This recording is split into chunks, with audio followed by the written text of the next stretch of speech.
Olá, meus queridos amigos. Eu sou Cidiane Aracati Lobato, mestre em informática pela PUC do Rio de Janeiro. Hoje é 14 de junho de 2026 e eu gostaria de registrar algumas palavras a respeito do pensamento francês. Vou disponibilizar esse vídeo no YouTube e esse vídeo pode ser partilhado publicamente. Ao pensar sobre esse tema, o pensamento francês, eu cheguei à conclusão que a melhor forma da gente tratar da questão do pensamento francês é visualizar esse pensamento, a construção desse pensamento, através da história da arte. Então, eu recuperei algumas transparências, alguns slides a respeito da história da arte, e através desses slides eu gostaria de conversar, dialogar com vocês a respeito do pensamento francês. Eu gostaria também de apresentar o meu par nessa, nessa empreitada de apresentar o pensamento francês, que é o professor Fernando Tenório. O professor Fernando Tenório é professor de escola francesa na PUC-Rio há muitos anos. E ele foi meu professor e nós mantemos contato desde que ele foi meu professor de pensamento francês, de escola francesa. O professor Fernando Tenório, ele é doutor em teoria psicanalítica pela Universidade Federal do Rio de Janeiro e ele também está associado ao campo lacaniano do Rio de Janeiro. Olha, eu pretendo tratar esse tema através de vários pequenos vídeos, né? E, inclusive eu tenho esses slides já preparados há algum tempo. Eu vou sempre aproveitar esses slides para falar sobre esse tema. Então, na verdade, esses slides eles não têm o objetivo de mostrar didaticamente o que seja o pensamento francês ou a história do pensamento francês, mas eu vou aproveitar slides que me permitem falar sobre isso, principalmente através de estudos comparados, né? Então, aqui, por exemplo, a gente tem vários tópicos a respeito da história da arte, tempo de experimentações, nazismo contra a arte, expressionismo abstrato, pop art, arte conceitual, dança independente, música experimental, teatro do absurdo. E do lado direito, além das fronteiras, neorrealismo italiano, nova onda, cinema novo, vídeo é arte, formas de participação, novas tecnologias, espaços da arte, land art, arte da performance, dança contemporânea, cultura hip hop, ritmo e poesia na batalha. Então, essa apresentação, na verdade, ela está relacionado ao primeiro dos tópicos aqui do tempo de experimentações, que é nazismo contra a arte. Por que eu escolhi essa apresentação como a primeira apresentação? Vocês vão ver em apresentações posteriores que eu vou recuperar questões da história da arte que são muito anteriores ao nazismo, historicamente falando. Mas eu escolhi começar através, né, desse tópico nazismo contra a arte. Por quê? Porque eu vou usar aqui um método, a gente podia dizer assim, eu vou pensar alto, eu vou partilhar com vocês um conhecimento, e esse conhecimento não vai ser apresentado assim didaticamente, rigorosamente, da forma mais didática. Não, a gente vai partilhar esse conhecimento que a gente tem construído ao longo dos anos a respeito da história da arte. Então, o século XX, para a compreensão da história da arte, o século XX se tornou fundamental, né?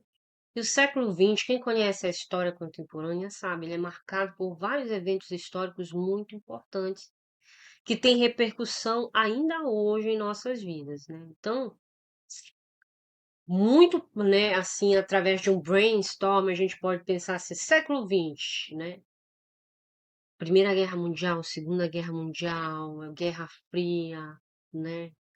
a Revolução Sexual, né, Guerra do Vietnã, né, Muro de Berlim, né? Então, vários acontecimentos históricos importantes no mundo inteiro.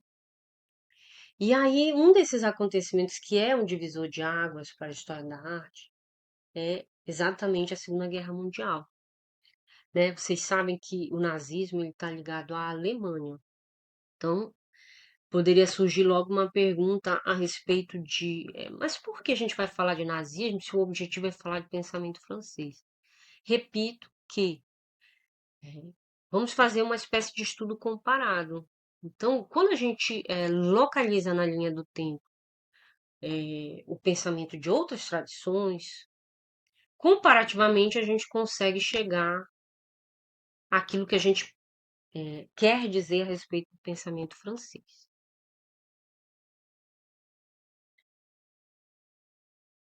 Nazismo contra a arte. Vamos começar com uma breve linha do tempo. Em seguida, nós vamos citar alguns acontecimentos históricos importantes, por exemplo, a Renascença e a Reforma Protestante. Vamos dialogar um pouco sobre o que seja a tradição germânica no pensamento nas artes. Vamos incluir um pequeno adendo sobre a história da música. E, finalmente, nós vamos tratar da emergência da ideologia do nazismo e sua relação com a Segunda Guerra Mundial. Ao final, um pequeno trecho do filme Arquitetura da Destruição, 1989, de Peter Korn. Bem, essa linha do tempo da história da arte na verdade, uma simplificação.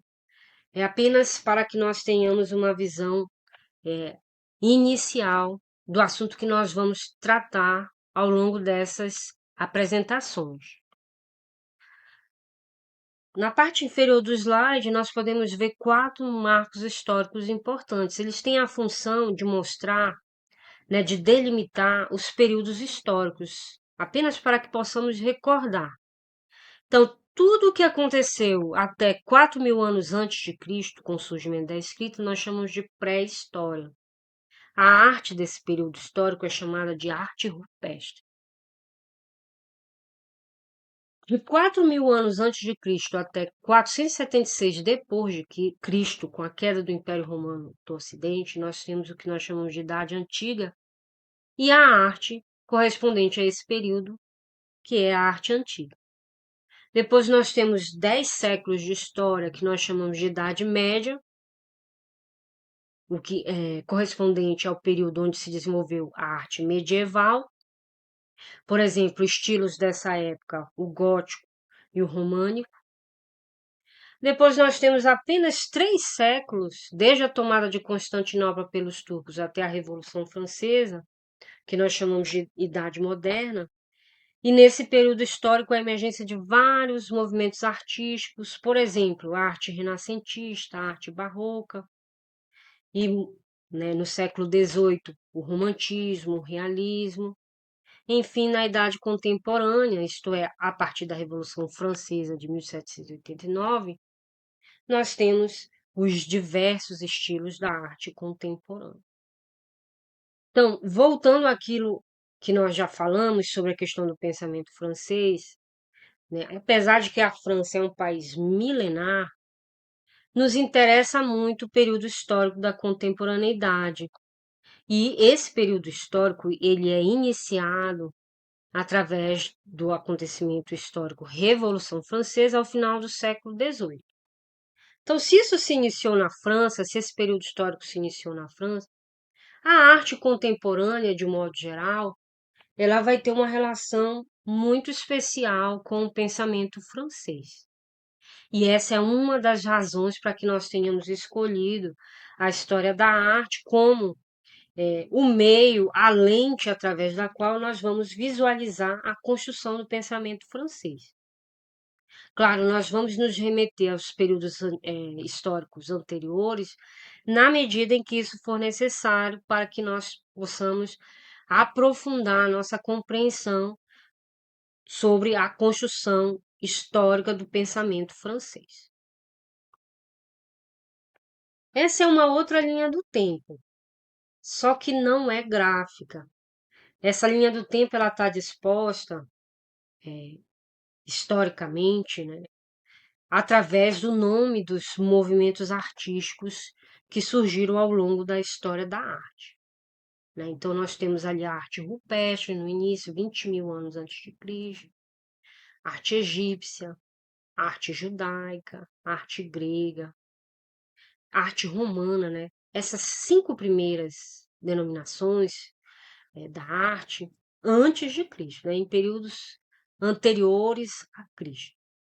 A arte romana, ela na verdade se inicia antes de Cristo, no 8º século antes de Cristo, mas ela se estende até o 3º século depois de Cristo. Né?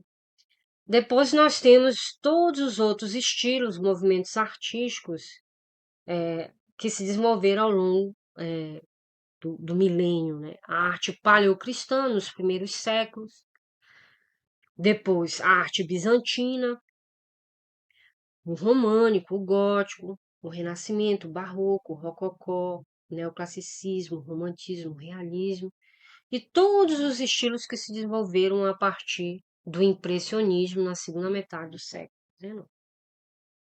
Se a gente tentar visualizar já nesse momento a relação desses movimentos artísticos com o pensamento francês, né, nós podemos dizer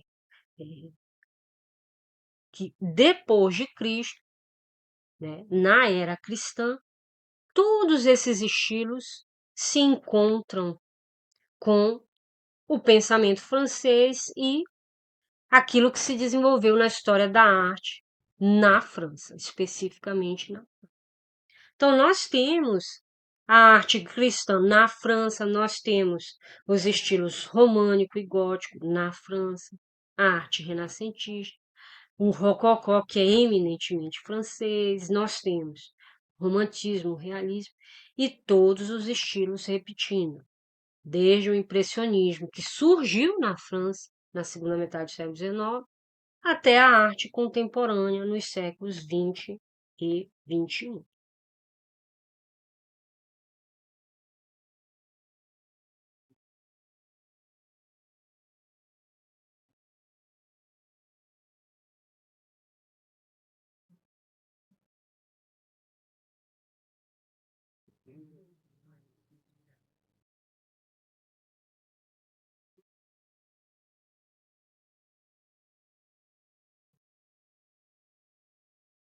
Todos esses quadros, eles têm alguma relação com a arte cristã. Aqui nesse slide eu escolhi colocar uma foto, né? Em vez de uma pintura, eu decidi colocar uma foto. Para quem não conhece, essa é a Catedral de Notre-Dame de Paris, né? Nossa Senhora de Paris. É, século XII a.C., começou a ser construída em 1163. Então, para quem não sabe, essa é uma igreja da época medieval, né? Em Paris, no centro histórico de Paris, às margens do rio Sena. Ela começou a ser construída no século XII. Para nós aqui, ela tem uma importância fundamental porque é um marco para a história da França. Não sei se vocês lembram do que aconteceu recentemente, né, em 15 de abril de 2019, essa igreja ela sofreu um incêndio, né, e parte dela foi destruída. Mas 5 anos depois, um pouco mais do que 5 anos, em 7 de dezembro de 2024, ela foi reapresentada ao mundo totalmente reconstruída.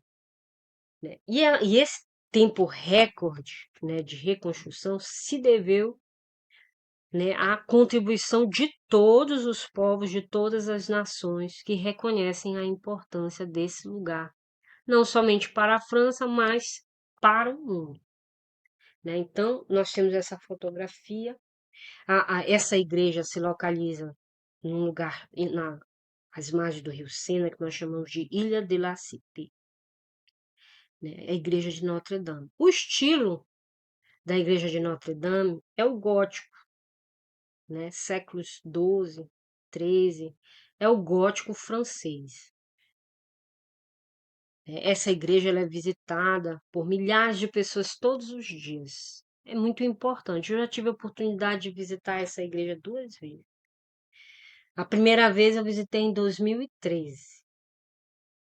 Aí realizei umas gravações lá dentro. Enquanto os eventos são realizados dentro da igreja, os turistas podem visitar a igreja nas suas laterais. E assim eu fiz nas 2 vezes em que lá estive, né? Eu visitei a igreja e ia gravando, ia registrando as minhas impressões no celular, né, durante a visita.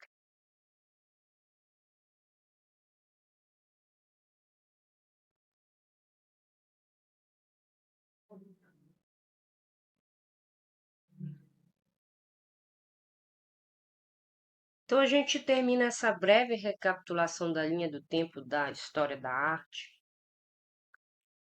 eh, incluindo apenas os períodos antigo e a Idade Média, visualizando esse mapa do Império Franco ao final da Idade Média. Eu queria apenas que vocês visualizassem junto comigo, né, o que nós chamamos Reino dos Francos, em vermelho no mapa. Vejam que o Reino dos Francos engloba vários países europeus. O hexágono francês que nós conhecemos hoje como França, apenas parte dele se localiza no Reino dos Francos. Veja, Paris pertencia ao Reino dos Francos, mas, por exemplo, a cidade francesa de Poitiers não estava localizada no Reino dos Francos, né? O Reino dos Francos aqui nesse mapa, ele se estende para outros países, por exemplo, a Bélgica, que também fala a língua francesa, e inclui também países de tradição germânica, como a Alemanha, né? Então,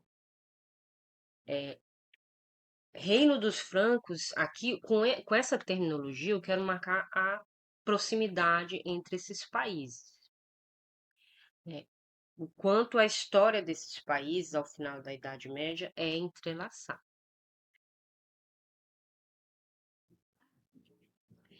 Aqui a gente alcança, então, esse período que é, na verdade, a transição entre a Idade Média e a Idade Moderna.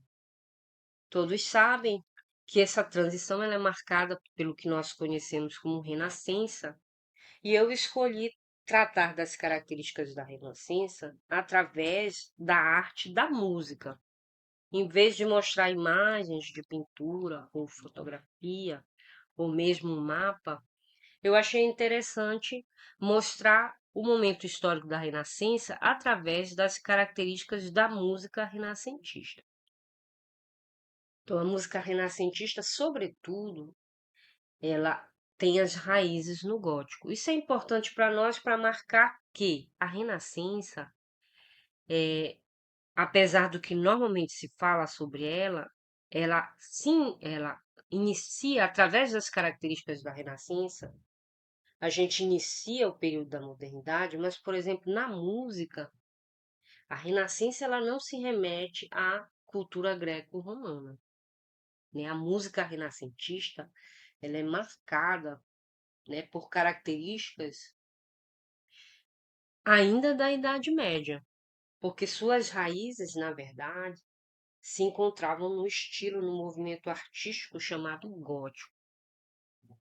Então eu trouxe aqui a música renascentista na França. Olha, nós queremos falar do pensamento, da construção do pensamento francês. Então vejo que na Renascença, na França, o que existia na história da música? Existia aquilo que nós conhecemos por Escola de Notre-Dame, né? Foi por isso que eu trouxe aquelas fotos da igreja de Notre-Dame, que começou a ser construída em 1163, século XII, e aqui nós já estamos, olha, tratando do século XIV. Nesse momento histórico, século XIV, já muito próximos da Renascença, havia na França o que nós chamamos de a Escola Musical de Notre-Dame. Então, tudo que se desenvolvia musicalmente na França, nessa época, estava ligado à Escola de Notre-Dame. Mas aqui a gente tem uma observação também sobre a arquitetura gótica. A arquitetura gótica é muito mais complexa que a românica. Arco pontiagudo, arcobotantes, abóbada de cruz, busca a elevação e dá grande importância à luz, escultura e pintura se humanizam. Desde o século IX até o século XIV, a música saiu da linha reta, canto-chão, que a limitava. Sobre a base da monodia gregoriana, sobrepôs-se outra linha melódica, outra e outra. Surgiu a polifonia, combinação de várias vozes com linhas melódicas distintas numa mesma composição. Então, na verdade, esse slide ele quer resumir uma história muito longa, né? Mas, de qualquer forma, é importante para nós a gente ter esses traços gerais da história da música. Então, olha, desde o século IX até o século XIV, 5 séculos, né? O que aconteceu na história da música? A música saiu da linha reta, canto-chão, que era a música mais simples que existiu na história da música. Sobre a base da monodia gregoriana, todos conhecem o canto gregoriano. Qual é a principal característica dele? É a monodia, né? A música é totalmente, né, naquele mesmo tom, né, aquela mesma, né, quase não há contrapontos, quase não há variação, né, intervalos musicais. Tudo isso apareceu na história da música, passou a caracterizar a música muito depois disso. Inclusive, em termos de canto, né, aqui a gente fala que só existia uma linha melódica no canto e o surgimento da polifonia aconteceu exatamente aí, nesse momento histórico, a combinação de várias vozes com linhas melódicas distintas numa mesma composição. Então, a Escola de Notre-Dame era isso. Aqui nesse slide, olha, a gente falou da arquitetura gótica. Normalmente, quando a gente quer falar do gótico, a gente fala logo da arquitetura. Por exemplo, mostrando aquela foto da igreja de Notre-Dame, a Catedral de Notre-Dame. Mas o estilo, o movimento artístico, não só o gótico, mas todos os outros, na verdade é como se fosse assim algo que emerge historicamente e que se estende no pensamento em geral e em suas manifestações, especialmente nas artes. Então, quando a gente fala de um estilo, por exemplo, gótico, nós temos a arquitetura gótica, nós temos a pintura gótica, nós temos a música gótica. E aqui nesse slide a gente pretende mostrar que, do ponto de vista da história da música, a Renascença na França e em outros países com essas características no Império Franco, ela não se remetia à civilização greco-romana. A música renascentista ela tem as suas raízes no gótico. Uma obra de vulto e importância excepcionais é sua Messe du Sacre, escrita em 1367. É uma data histórica. Machot foi, parece, o primeiro que escolheu 5 partes fixas do texto da missa para pô-las em música: Kyrie, Glória, Credo, Sanctus e Agnus Dei. Criou dessa maneira um esquema, uma forma musical de que os compositores se servirão durante séculos, com a mesma assiduidade com que os músicos do século XIX escreverão sinfonias e quartetos. A missa, naquele sentido musical, é a primeira grande criação da música ocidental. É a obra exemplar da arte nova, empregando as regras complicadas da arte contrapontística, sem evitar, porém, certas discordâncias sonoras que nos parecem hoje arcaicas ou então estranhamente modernas. É uma arte medieval, na qual se descobrem, porém, os germes da arte renascentista. É uma música que será autônoma, é o começo do ciclo de criação que em nossos dias acaba. Essa é uma citação de um livro fantástico que tive o privilégio de ler, chamado Uma Nova História da Música. É de um historiador austríaco chamado Otto Maria Carpo. Ele nasceu em Viena, mas ele se mudou para o Brasil e aqui ele exerceu a função de historiador. Aqui nós temos, na verdade, um dos segredos dos europeus sendo contado, né? Porque eu mostrei aquele mapa do final da Idade Média, do Império dos Francos, e a proximidade entre os países que estavam ali no que se chamava politicamente de Reino dos Francos, né? Lembrem-se que França, Alemanha, Bélgica, né? Países muito próximos. E aqui, olha, nesse momento da Renascença, né? Muito próximo da Renascença, final do século XIV, o que se tem musicalmente é o surgimento da forma musical chamada missa. Né? Então, a música renascentista, conforme o slide anterior, ela tem as raízes no gótico e não na civilização greco-romana. E aqui a gente acrescenta essa informação importante de que a forma musical missa, ela surgiu também aqui no século XIV com a mesma escola de Notre Dame, através de Guillaume de Machaut, um francês. Né? Então, acho também interessante aqui nessa situação, nessa citação, a comparação entre a forma musical missa e as formas musicais que surgirão até o século XIX, como sinfonias e quartetos. Na verdade, o que está sendo dito através dessa citação é que há uma relação entre tradição católica e a música erudita. Então, apesar do que nós vamos ver em slides posteriores, de que os grandes músicos, os maiores músicos, compositores da história da música, por exemplo, Mozart, Bach, Mozart, Beethoven, né, os grandes músicos, grandes compositores, eles todos pertencem à tradição germânica, mas na verdade há uma relação muito próxima entre o gótico francês, né, século XIV, a Renascença e aquilo que se produziu musicalmente na Idade Moderna, né? Então, a gente poderia inclusive dizer que é uma mesma tradição, né, que vem construindo a história da arte.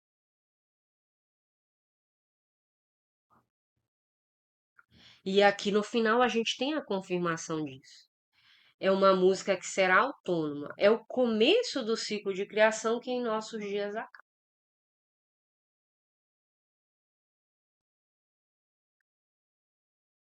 Ainda para esclarecer as características da Renascença, através da história da música, através da arte da música, a partir de 1450, as vozes de cantores foram estabelecidas sob uma denominação comum: soprano, contralto, tenor e baixo. Na música da Idade Média, cada parte da polifonia era executada por um solista.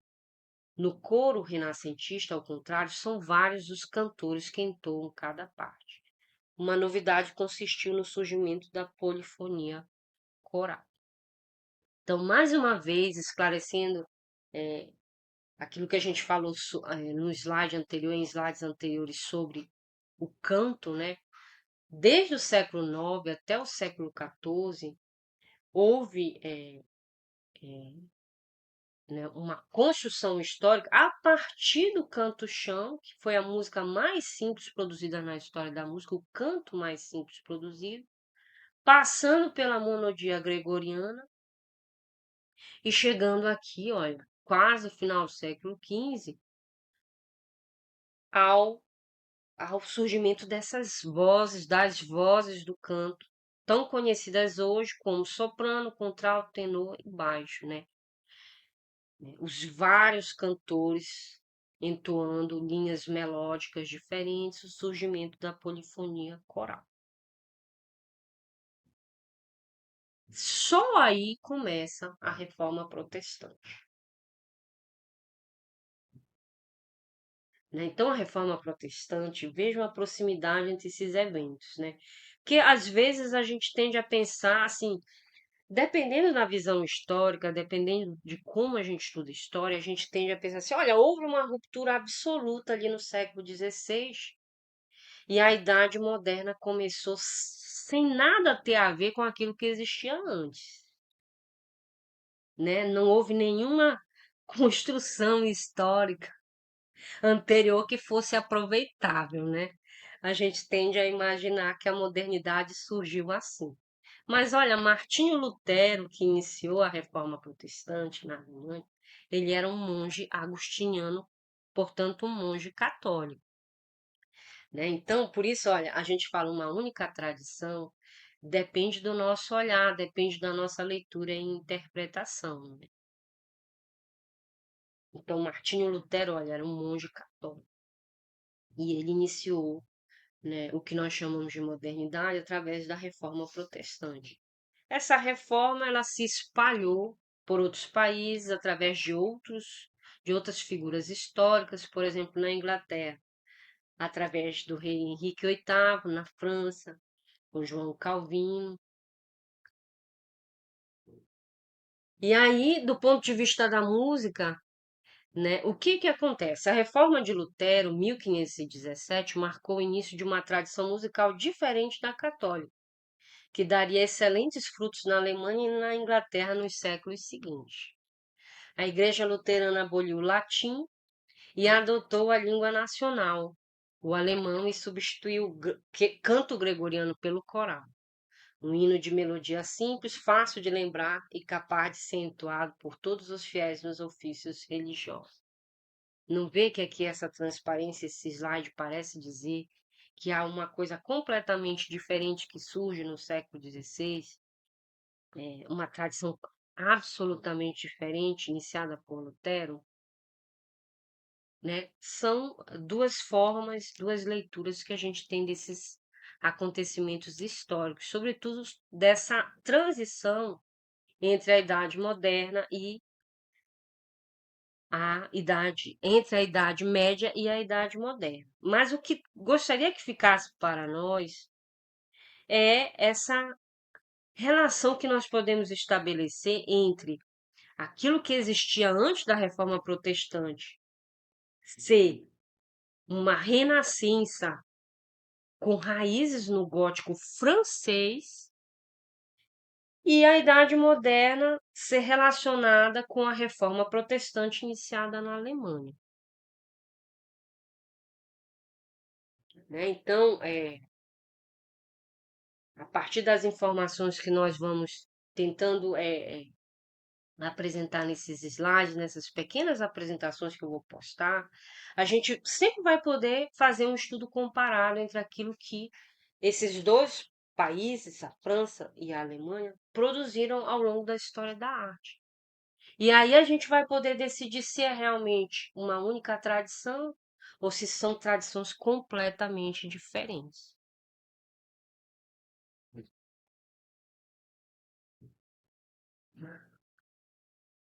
De qualquer forma, no século XVI aconteceu um outro movimento histórico chamado Contra-Reforma, que na verdade foi a resposta da Igreja Católica à Reforma Protestante. A polifonia da Ars Nova Franco-Flamingos, considerada ruído infernal, foi redimida por Giovanni Pierluigi da Palestrina. Giovanni Palestrina foi mestre da Capela Sistina, Roma, e compôs a extraordinária Missa do Papa Marcelo. Em Veneza surge a música para dois coros que intervêm conjuntamente ou em diálogos de grande sonoridade. O que se tem aqui, na verdade, vejam, a gente estava falando sobre o gótico francês, depois nós falamos sobre o início da modernidade na Alemanha e a Contra-Reforma, ela acontece na Itália, outro país católico, né? Então, assim, quando a gente pensa sobre essas tradições, né, quando a gente pensa em Igreja Católica, a gente pensa assim, Vaticano. Ou então a gente pensa assim, Itália. Ou então a gente pensa assim, os clássicos, né? A Itália e os clássicos, o Vaticano e os clássicos, a civilização greco-romana. Mas vejam que a gente está tentando traçar aqui uma relação entre aquilo que aconteceu ao final da Idade Média, com o estilo gótico, na França, o gótico francês. A gente falava ali da música, né?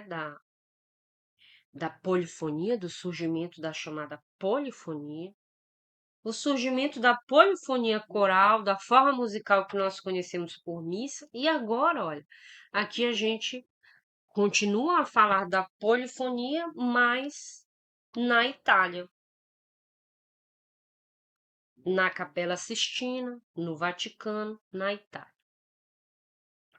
Né? Então é interessante a gente perceber as características desses países, né? Da França, da Alemanha, da Itália. Eu me lembro de ter lido nesse livro Uma Nova História da Música, né? Quando eu lia sobre os grandes compositores da história da música, eles todos alemães, né? Se a música erudita, né, ela é toda alemã. A gente tende a pensar assim. Os grandes compositores da história da música são todos alemães. Mas aí quando a gente vai começa a estudar com mais profundidade, a gente vê que na verdade, né, esses grandes músicos eruditos, eles tinham uma relação muito próxima com todas essas tradições, né, na Itália, na França, né, os países da tradição germânica. Então, a gente aqui está tentando contextualizar, né, na história da arte aquilo que vai acontecer no século XX, no século XXI, que é o nosso objetivo. Né? Estamos falando da construção do pensamento francês. Renascença e reforma são movimentos antagônicos, na música, assim como nos outros setores da vida. Nos países que continuam fiéis à fé romana, a música sai, mais do que antes, do recinto das igrejas, para encher a vida da sociedade aristocrática. Nos países que aderem à reforma, a música retira-se principalmente para a igreja, adaptando-se às formas mais simples de devoção do povo. Uma Nova História da Música, Carpo, 1999, página 26. Essa citação ela é a negação daquilo que a gente normalmente vê as pessoas entenderem sobre reforma e renascença. Aqui ele afirma, né, com todas as letras, que a música romana, né, a música é uma música que enche a vida da sociedade aristocrática. Portanto, a gente está falando da música erudita, da música clássica, né, da música que depois, em outros períodos, vai ter outras denominações, mas é a música erudita. E quando a gente fala aqui de reforma protestante, a gente está falando da música que é a música da igreja, a música na igreja, aquela que alimenta a devoção do povo. Então vejam essa aparente contradição. Nós temos ali os grandes compositores da história da música, Mozart, Beethoven, Bach, todos alemães, todos pertencentes à tradição germânica, eles que são os maiores, os ícones, né, da música erudita. Mas aqui Carpo, ele diz que a música da Igreja Católica é uma música que sai da igreja para encher a vida da sociedade aristocrática, a música erudita. E nos países que aderem à reforma, a música retira-se principalmente para a igreja, movimento contrário, adaptando-se às formas mais simples de devoção do povo.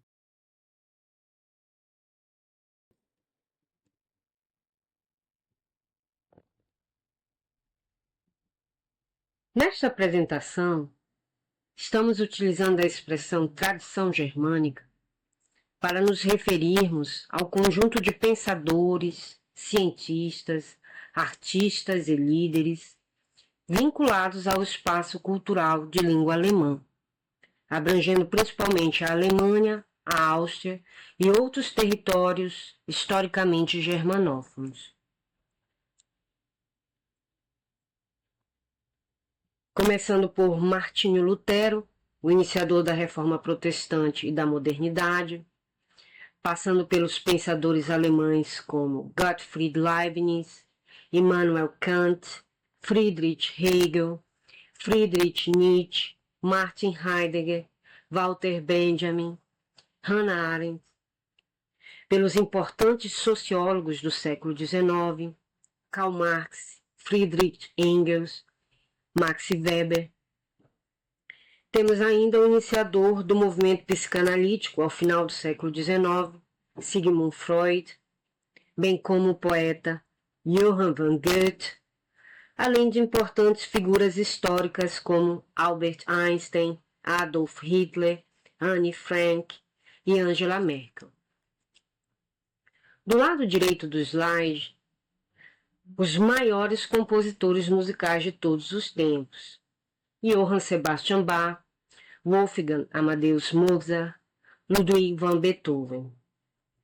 O grande reformador da ópera, Christoph Willibald Gluck, além dos grandes pianistas do século do romantismo, Franz Schubert, Felix Mendelssohn, Robert Schumann, Franz Liszt, o rei da valsa, Johann Strauss II, além de todos os outros grandes compositores da tradição germânica da história da arte, como Friedrich Handel, Joseph Haydn, Carl Maria von Weber, Richard Wagner, Johann Brahms, Gustav Mahler, Richard Strauss, no século XX, Karl Orff.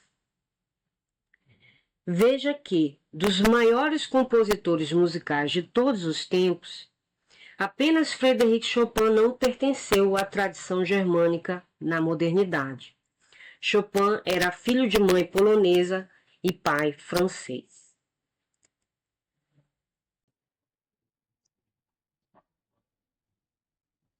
Continuemos então desenhando a nossa linha do tempo. Século XVII. Eis a suíte francesa número 2 em si menor de Johann Sebastian Bach, que inclui os movimentos Ouverture, Rondeau, Sarabande, Bourrée 1 e 2, Polonaise e Double, Menuet e Badinterie. Apenas para que possamos conhecer alguns dos instrumentos característicos da orquestra barroca do século XVII da história da música, como o cravo, predecessor do piano moderno, apresentamos aqui a Badinterie, brincadeira em francês, executada pela Orquestra Filarmônica da Holanda.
Século XVIII. Apresentamos a Sinfonia número 40 em Sol menor de Wolfgang Amadeus Mozart, aqui executada pela Filarmônica da Alemanha, sob a regência do renomado maestro britânico Simon Rattle. Mozart, que viveu apenas 35 anos, é considerado por muitos o maior gênio musical de todos os tempos. Sua música reflete o diálogo entre diferentes tradições europeias, característica marcante do ambiente cultural do século XVIII. Nesta execução da Sinfonia número 40, podemos apreciar instrumentos característicos da orquestra clássica do século XVIII, como o piano moderno e as madeiras.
Século XIX.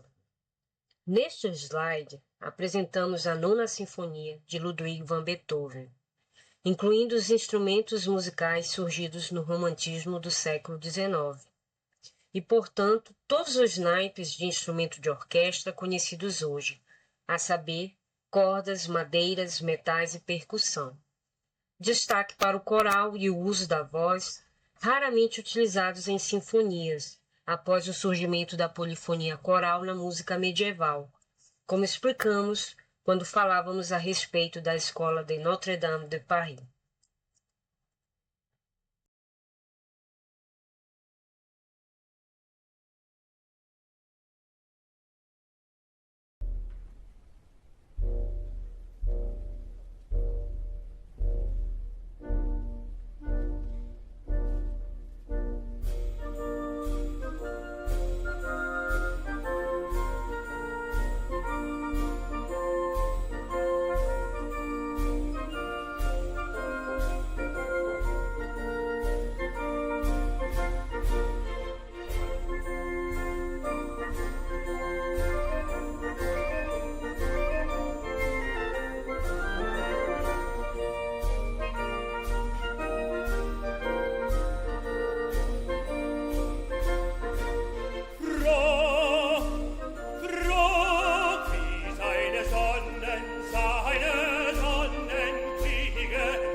Nessa breve linha do tempo dos séculos XVI, Reforma Protestante na Alemanha, 17, Johann Sebastian Bach, 18, Wolfgang Amadeus Mozart e 19, Ludwig van Beethoven, vamos viajar até Viena, capital da Áustria.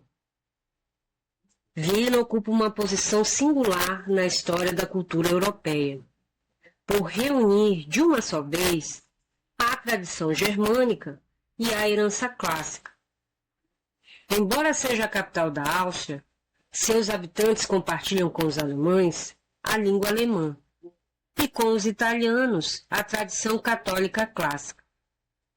Dessa síntese entre o pensamento germano e o legado clássico italiano, surgiu uma das mais influentes capitais da Europa, berço de grandes compositores, intelectuais e movimentos artísticos. Voltemos à nossa linha do tempo e nos detenhamos um pouco mais nos séculos XVIII e XIX.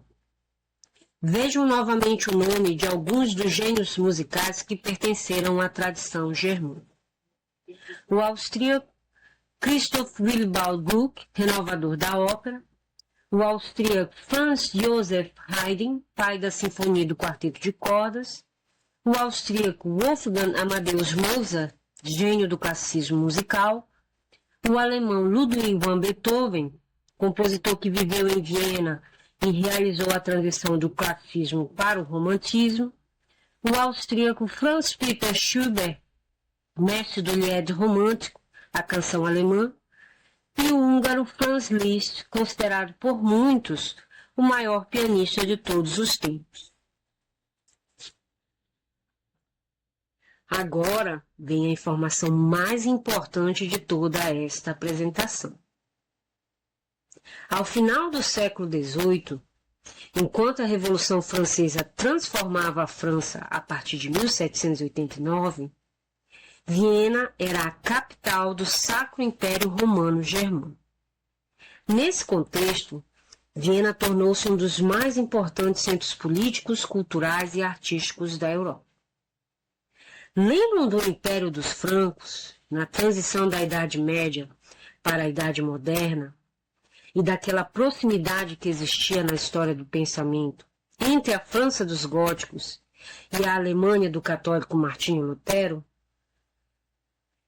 No período da modernidade, o termo sacro, na denominação Sacro Império Romano Germânico, indicava a estreita ligação do império com a Igreja Católica Romana e a ideia de que seu poder possuía uma missão cristã. Já germânico significa que sua base política e cultural era formada principalmente pelos povos de língua alemã. Século XVIII. A ópera de Mozart representa um momento decisivo na valorização da tradição germânica, isto é, da tradição de língua alemã. Em uma época em que a língua italiana dominava a ópera, Mozart aproximou a ópera de seu próprio povo, fortalecendo a identidade cultural germânica. Aprecia a performance da soprana Diana Danhau. Sua interpretação da área da Rainha da Noite, na ópera A Flauta Mágica de Mozart, tornou-se uma referência mundial, graças à precisão técnica, à potência vocal e à facilidade com que executa os agudos extremos e impressionantes da partitura.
Falando ainda de ópera, ou se quiser, de canto, não podemos nos esquecer de Richard Wagner, no século XIX. Por suas realizações e por sua influência, Richard Wagner representou a força musical germânica mais poderosa depois de Beethoven. Toda a sua obra é constituída de óperas, em sua maioria baseada em lendas germânicas, com libreto escrito por ele próprio. Suas óperas mais conhecidas são Rienzi, O Navio Fantasma, Lohengrin, Tristão e Isolda, Os Mestres Cantores de Nuremberg, O Anel do Nibelungo e Parsifal. O Anel do Nibelungo são 4 óperas, escritas para encenação em 4 noites seguidas. O Ouro do Reno, A Valquíria, Siegfried e Crepúsculo dos Deuses. Vamos apreciar um trecho da última ópera de Richard Wagner, Parsifal, 1882, em uma performance da The Royal Opera, tradicional companhia de ópera do Reino Unido.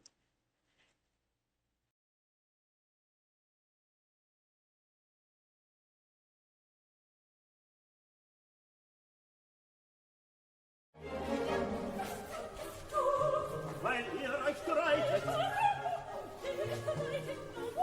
das leidet.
Träumend mich einst die Mutter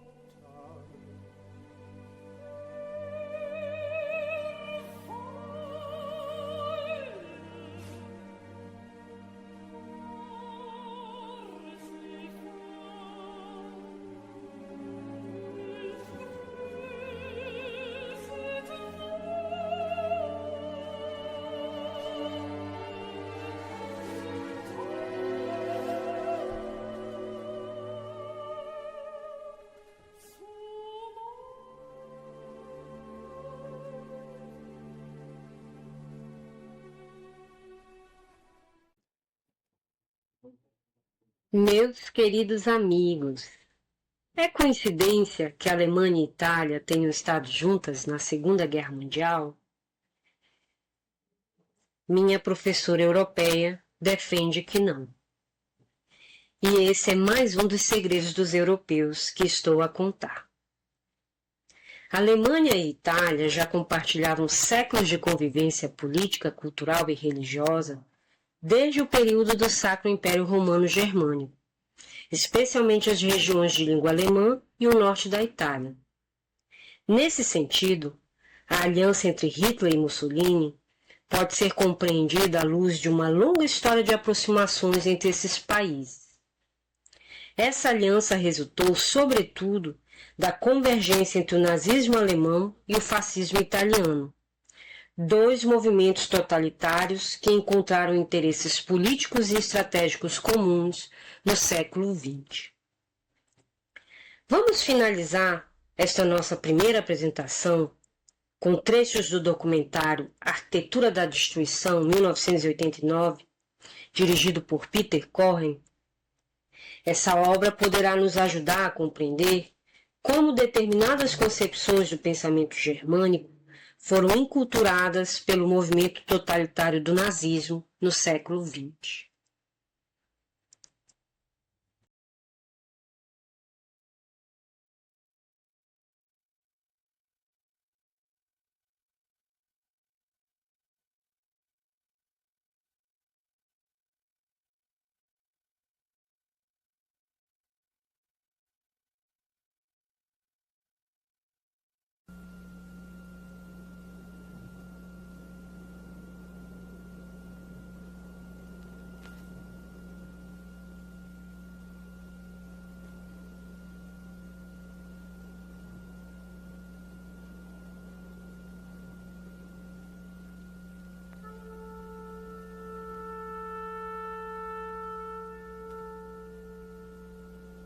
Von einem kleinen Dorf mitten in Deutschland wird berichtet, dass die Leute Anfang der 30er Jahre eine eigene Auffassung vom Nationalsozialismus hatten.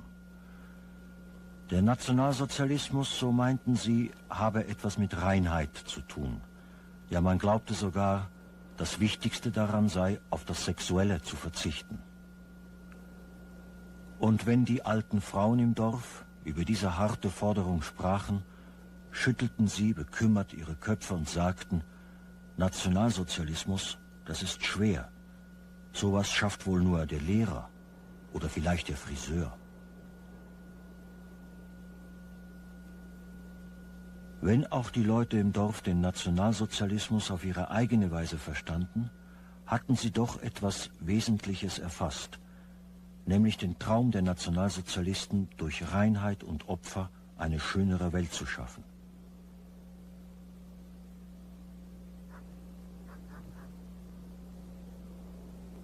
Die Heilsbotschaft war bestimmt für eine Welt, die dem Zusammenbruch nahe ist. Ewige Dämmerung droht sich auf die Erde herabzusenken. Die Nationalsozialisten glaubten, die Wurzel des Unheils entdeckt zu haben und machten sich anheischig, sie zu beseitigen.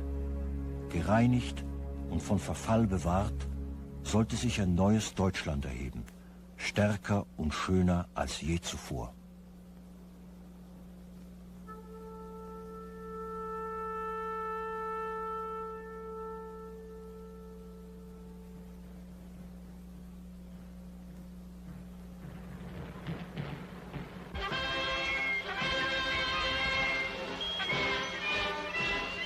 Deutschland feiert den Tag der deutschen Kunst 1939 in München. Die letzte große Kunstmanifestation des Dritten Reiches. In 6 Wochen wird der Zweite Weltkrieg ausbrechen.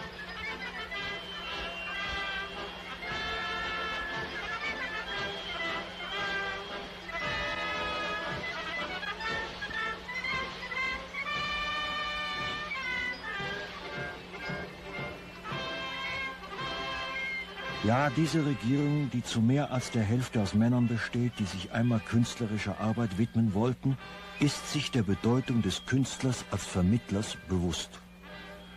Diese Erklärung stammt von Hans Friedrich Blunck, Schriftsteller und Präsident der Reichsschrifttumskammer. Und er fährt fort. Diese Regierung, die aus einer Opposition gegen den Rationalismus entstand, kennt die innerste Sehnsucht des Volkes und die Himmel und Erde umspannenden Träume, die nur ein Künstler zu gestalten weiß.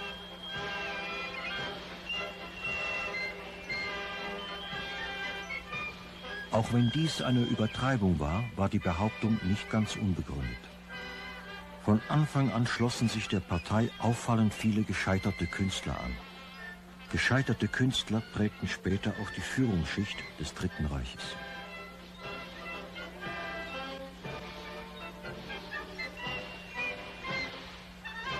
Viele von denen, die Hitler um sich scharte, hatten sich ernsthaft auf künstlerischem Gebiet versucht. Zum Beispiel Joseph Goebbels, der einen Roman veröffentlicht und Dramen und Lyrik geschrieben hatte. Oder Alfred Rosenberg, der Parteiideologe, der sich mit Malerei beschäftigt hatte und auch literarische Ambitionen hegte. Baldur von Schirach, den Führer der Hitlerjugend, hielten viele für einen der bedeutendsten Dichter des Dritten Reiches.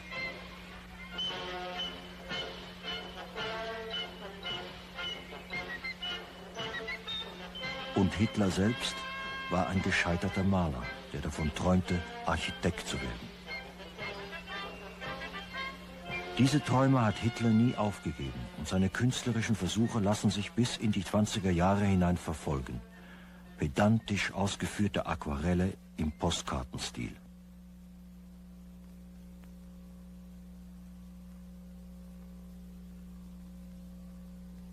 Ach, wie gerne würde ich hier bleiben und als Künstler arbeiten, erklärte Hitler kurz vor Kriegsausbruch in seinem Landhaus. Er sagt, dass er Künstler und nicht Politiker sei und sich sofort nach Kriegsende zurückziehen werde, um sich ganz der Kunst zu widmen.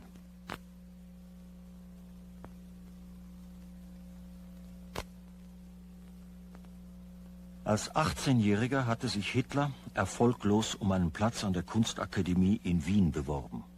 Deren Ablehnung traf ihn hart und er verschwieg seinen Misserfolg. Statt in seine Heimatstadt Linz zurückzukehren, blieb er in Wien. Er streift in Wien herum, besucht die Oper und malt ein bisschen. Zuweilen widmet er sich weitschweifigen künstlerischen Projekten. So versucht er, dilettantisch am Klavier, gemeinsam mit seinem Jugendfreund August Kubitschek, nach einer von Richard Wagner bereits verworfenen Idee, eine Oper zusammenzuschreiben.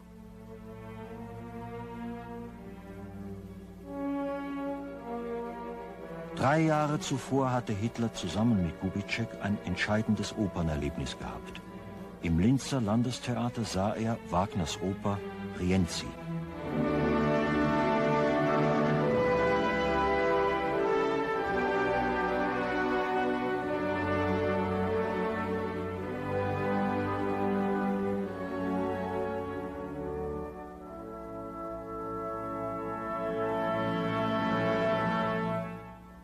Die Oper spielt im Rom des Mittelalters.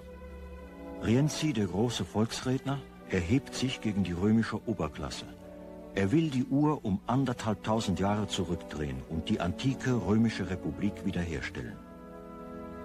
Nach antikem Vorbild lässt er sich zum Volkstribun ausrufen. Aber Rienzi wird Opfer einer Verschwörung.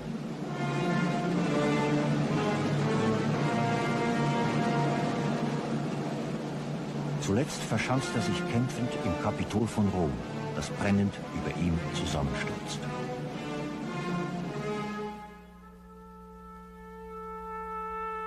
Hitler ist von Rienzi zutiefst erschüttert. Überwältigt entwickelt der Kubitschek seine Pläne für die eigene Zukunft und die seines Volkes. Später hat er gesagt, in jener Stunde begann es. Mit diesem Opernerlebnis verstärken sich im Denken Hitlers drei Fixpunkte, die ihn von nun an nicht mehr loslassen werden. Die Fixierung auf die Heimatstadt Linz, die auf die Antike und die auf Wagner. Wer den Nationalsozialismus verstehen will, muss Wagner kennen, hat Hitler erklärt. Und Wagner nimmt tatsächlich in Hitlers Vorstellungswelt eine Sonderstellung ein. Wagners politische Schriften gehörten früh zu Hitlers Lieblingslektüre und schon in Linz hatte er von eigenen Opernprojekten fantasiert, deren Wucht Wagner in den Schatten gestellt hätte.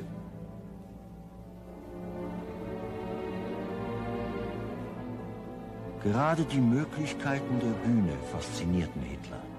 Die fantastischen Illusionen, die Wirklichkeitsflucht.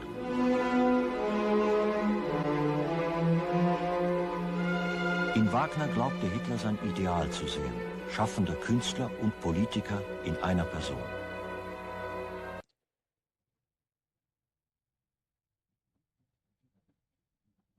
Ao final do século XVIII, o filósofo alemão Immanuel Kant publicou algumas das obras mais importantes da filosofia moderna, dentre elas a Crítica da Razão Pura, 1781, e a Crítica da Razão Prática, 1788.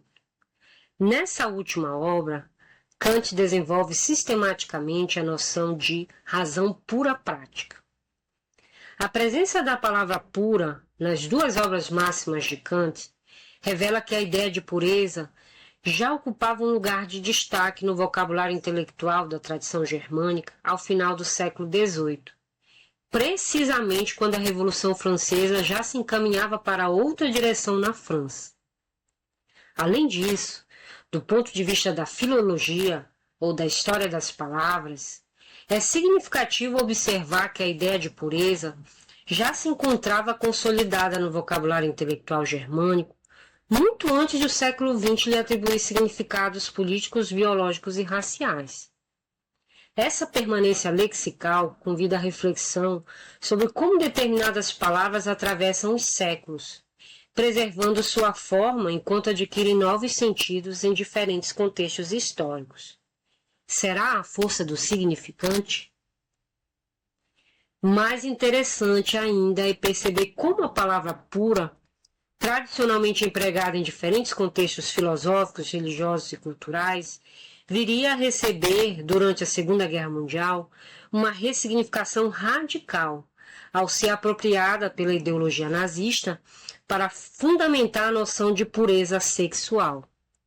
Evidentemente, Kant empregou a palavra pura em um sentido estritamente filosófico, muito distante das interpretações biológicas e raciais que surgiriam depois. Ainda assim, repetimos, chama a atenção que o vocábulo pura já ocupasse um lugar de destaque na tradição filosófica germânica da modernidade, cerca de 2 séculos antes do nazismo.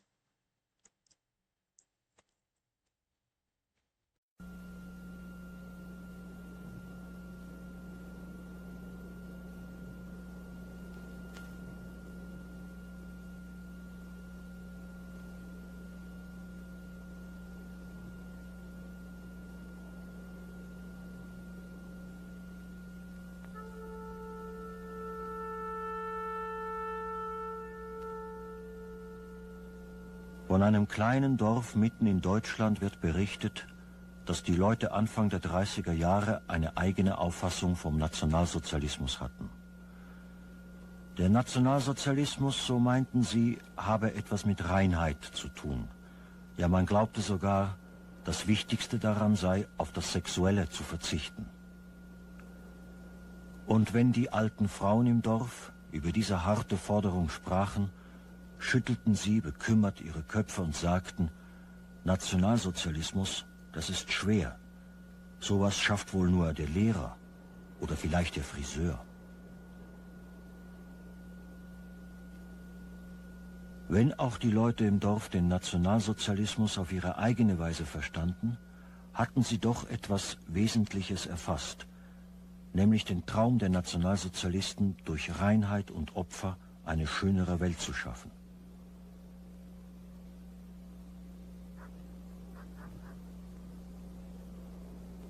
Die Heilsbotschaft war bestimmt für eine Welt, die dem Zusammenbruch nahe ist. Ewige Dämmerung droht sich auf die Erde herabzusenken. Die Nationalsozialisten glaubten, die Wurzel des Unheils entdeckt zu haben und machten sich anheischig, sie zu beseitigen. Gereinigt und von Verfall bewahrt, sollte sich ein neues Deutschland erheben, stärker und schöner als je zuvor.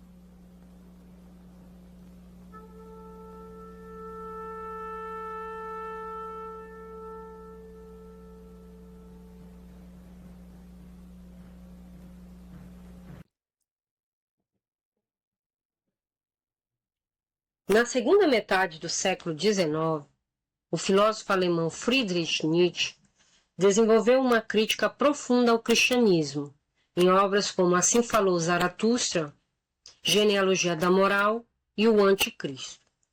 Em contraposição à ideia de Deus como Criador e a dos cristãos como co-criadores do mundo, Nietzsche propôs a figura do super-homem, entendida como um homem capaz de criar novos valores. Nesse sentido, o super-homem é, antes de tudo, um criador, e sua atividade aproxima-se da do artista, que imprime forma ao mundo por meio de sua potência criadora. Para Nietzsche, a arte representa a mais elevada afirmação da vida, razão pela qual o ideal artístico ocupa um lugar central em sua filosofia. No documentário Arquitetura da Destruição, é interessante perceber o quanto parte da tradição intelectual e artística germânica do século XX já havia se afastado do racionalismo em direção ao ideal estético. Não por acaso, Vários dos principais líderes do nazismo cultivavam ambições artísticas ou trajetórias ligadas às artes. Em particular, Adolf Hitler, aspirante à pintura em sua juventude, procurou conferir ao seu projeto político o caráter de uma obra de arte, destinada a remodelar a sociedade segundo um ideal estético e ideológico.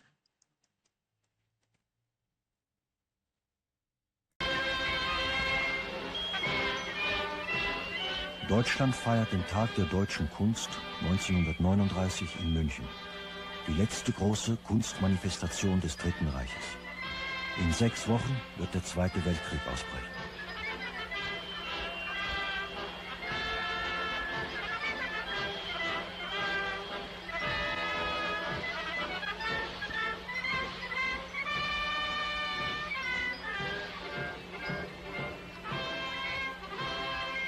Ja, diese Regierung, die zu mehr als der Hälfte aus Männern besteht, die sich einmal künstlerischer Arbeit widmen wollten, ist sich der Bedeutung des Künstlers als Vermittlers bewusst. Diese Erklärung stammt von Hans Friedrich Blunck, Schriftsteller und Präsident der Reichsschriftungskammer. Und er fährt fort. Diese Regierung, die aus einer Opposition gegen den Rationalismus entstand, kennt die innerste Sehnsucht des Volkes und die Himmel und Erde umspannenden Träume, die nur ein Künstler zu gestalten weiß.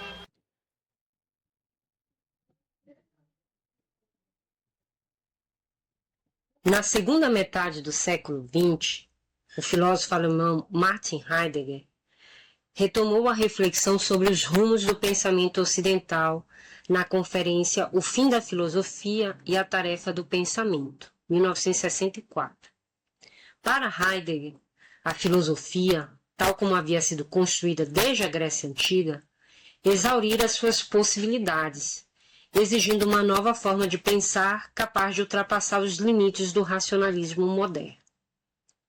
Chegando ao termo de seu percurso, em vez de oferecer novas explicações ou sistemas filosóficos, caberia ao pensamento abrir-se novamente à existência, na clareira em que as coisas podem manifestar-se antes de serem reduzidas a conceitos ou teorias. Essa proposta representa o capítulo final da tradição filosófica germânica. Com Heidegger, a longa trajetória iniciada pela modernidade em busca de fundamentos últimos para o conhecimento, a história e a cultura, chega ao limite de suas possibilidades.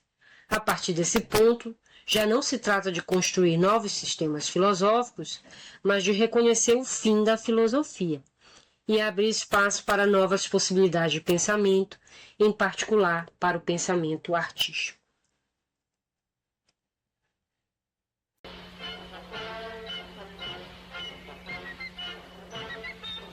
Und Hitler selbst war ein gescheiterter Maler, der davon träumte, Architekt zu werden. Diese Träume hat Hitler nie aufgegeben und seine künstlerischen Versuche lassen sich bis in die 20er Jahre hinein verfolgen. Pedantisch ausgeführte Aquarelle im Postkartenstil.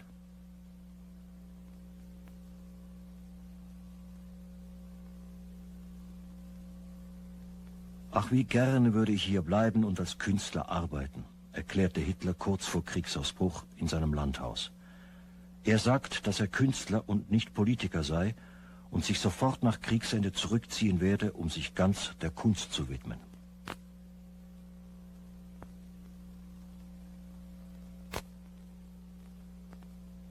Als 18-Jähriger hatte sich Hitler erfolglos um einen Platz an der Kunstakademie in Wien beworben. Deren Ablehnung traf ihn hart und er verschwieg seinen Misserfolg. Statt in seine Heimatstadt Linz zurückzukehren, blieb er in Wien. Er streift in Wien herum, besucht die Oper und malt ein bisschen. Zuweilen widmet er sich weitschweifigen künstlerischen Projekten. So versucht er, dilettantisch am Klavier, gemeinsam mit seinem Jugendfreund August Kubitschek, nach einer von Richard Wagner bereits verworfenen Idee eine Oper zusammenzuschreiben.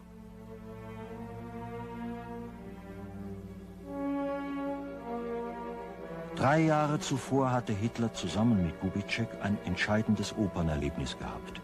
Im Linzer Landestheater sah er Wagners Oper Rienzi.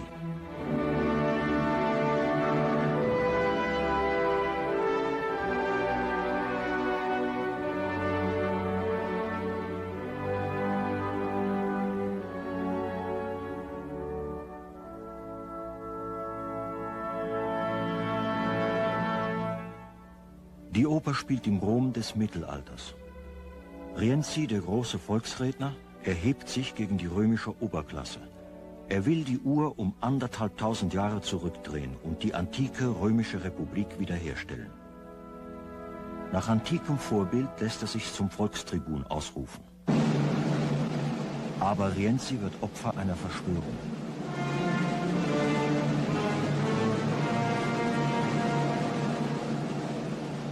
Zuletzt verschanzt er sich kämpfend im Kapitol von Rom, das brennend über ihm zusammenstürzt.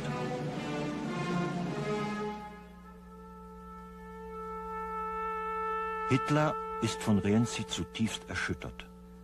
Überwältigt entwickelt der Kubitschek seine Pläne für die eigene Zukunft und die seines Volkes. Später hat er gesagt, in jener Stunde begann es. Mit diesem Opernerlebnis verstärken sich im Denken Hitlers 3 Fixpunkte, die ihn von nun an nicht mehr loslassen werden.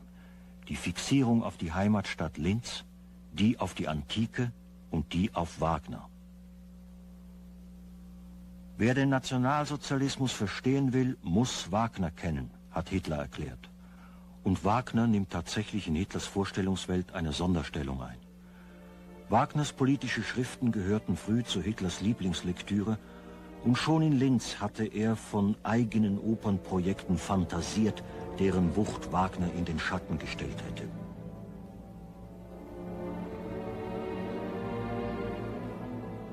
Gerade die Möglichkeiten der Bühne faszinierten Hitler.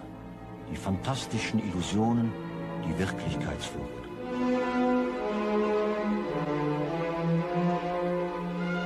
In Wagner glaubte Hitler sein Ideal zu sehen, schaffender Künstler und Politiker in einer Person.